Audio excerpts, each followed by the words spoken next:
I'm Connor Mead, and I'm here today at the 2016 Canadian Science Policy Conference. And joining me today is Dr. Jim Woodgett, who's the director of the Lunenfeld-Tannenbaum Research Institute. So Jim, thank you so much for joining us. It's a pleasure to have you here. This is my second conference, so I'm not a newbie. Fantastic. Not your first rodeo. No, that's right.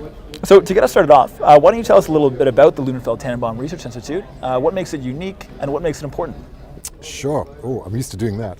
So we're the research institute which is based at Sinai Health System, which is an amalgamation actually of several hospitals in Toronto, several healthcare groups, the largest of which is Mount Sinai Hospital. And we're about 30 years old. It was established in 1985, and we're pretty well known for the quality of the research we produce. We focus on biomedical research, clinical research, some health systems research, and epidemiology. And I think we have, if not the highest and the second highest research intensity in that sphere in Canada. So it's a pretty small but pretty active group of very passionate researchers. So what do you think are some of the most pressing challenges in health research in Canada right now? Well, if you ask researchers, they tend to say it's the funding.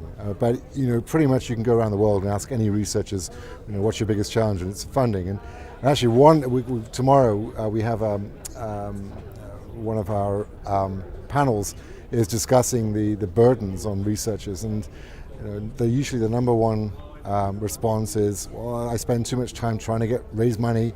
There's a lot of uncertainty, and there isn't enough money in the system.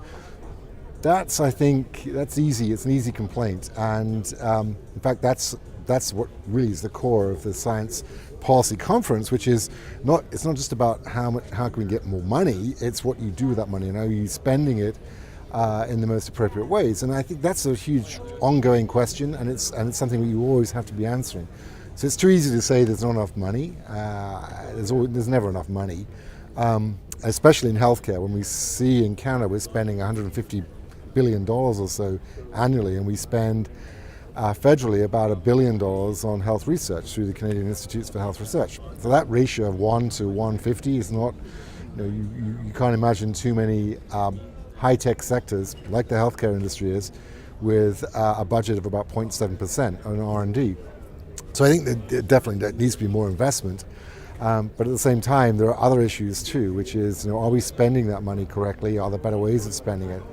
And so we're actually quite excited with Minister Duncan's Fundamental Science Review, which David Naylor is chairing. It's a panel, because I think there's opportunity here to better spend the money which we do invest in all research in Canada, including health research. So I think it's not just a question of more money, it's how are we spending the money that we have getting the best bang for the buck. So what do you think are some strategies that health research can look at to better communicate and explain the value of the exploratory research they're doing, which might make it a little bit easier to motivate that funding? Well, it's a huge challenge, because if you're looking especially at discovery research, which you're trying to identify new knowledge and discover new knowledge, and the applications typically are not obvious at the time of discovery.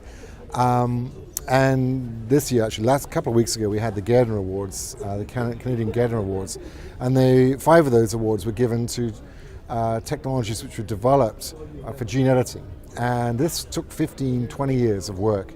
And the initial scientists were looking at bacterial defense systems.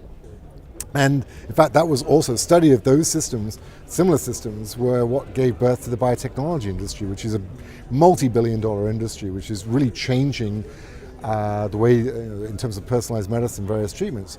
So this technology, it's called CRISPR, or gene editing technology, has enormous promise. But at the time of its discovery, there were scientists working in yogurt companies to try to make sure that the bacteria they were adding to the cultures were consistent. And so they had to understand what was killing off that bacteria. So that's the challenge, because you don't necessarily see what the application is and the impact for many, many years. And often that impact is in areas which you had no clue about at the time of the discovery. So gene editing today has tremendous promise for correcting congenital diseases, for example, for for correcting, even treating certain types of diseases, chronic diseases like diabetes. So, I think that the promise is enormous. But if you look at the political timescale of 4 years, you don't get those results in that time frame. So, and it's also the case in philanthropy when you're trying to ask people to donate to you, to support your research. And there's a huge philanthropic community in Canada, and we don't tend to, in the general public, we don't tend to realize quite how much we depend on that goodwill and philanthropic donations. But even there, they're looking for return on their investment. And so are you going to be curing? What is this? When is my donation going to help? And so it's much easier to explain to them, this is going to buy a new incubator for the NICU, than it is to say this is going to change. This has the potential to change medicine in 10 years' time. So it is a challenge.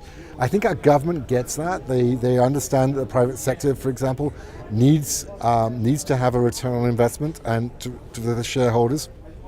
And so that's the role of government, to invest with a longer term outcome. And it's interesting, if you look at, given all the gridlock in the US and House of Congress and even the Senate and the deadlock, there's bipartisan support typically for research, and we don't know, with the new administration coming in, that may change. But because there's a lot, Republicans as well as Democrats recognize that the private sector just cannot be it's not fair for them to be responsible to be investing shareholders' money in areas of research where they have no idea what the outcome could be.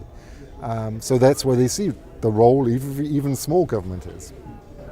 Well, what do you think are some good decision-making strategies that we should use to allocate our focus and our funding in an environment when a lot of the research we're doing is so long-term and uncertain and could turn out to be something totally different than we intend it to be?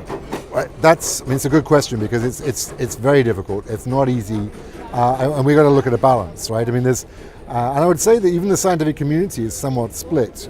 We have areas of strength in Canada. We clearly need to invest in those, but we're a small country, and I think we cannot afford to make the wrong bet. So if we have 3 or 4, for example, scientific priorities, we've got to be very careful. It's unlikely that many of those are going to come through to fruition. So I think what we've also got to do, and at the other end of the balance, is to spread the money to new ideas and to younger investigators in particular, because they tend to be they're not corrupted yet by the system, as it were. They've not conformed to the various mechanisms by which we administer research funding. And so, in other words, they're more willing to take risks. They've got great ideas, and so it's investing, spreading out those seeds, because although it's high risk, the likelihood is that if you are investing, it's like in company investments. If you're investing in a lot of early stage companies, you're spreading that risk, and we've got to balance that between the ideas and also then the established strengths, because those ideas are going to become established strengths in 5 or 10 years, whereas some of our established areas are not going to be relevant anymore. We see this, in the high-tech sector. You see this with BlackBerry. It was fantastically successful and then was disrupted by other companies coming in. So we really do need, I think, with a country our size, to make sure that we are diversifying the type of science that we do, and that we don't make too many top-down bets.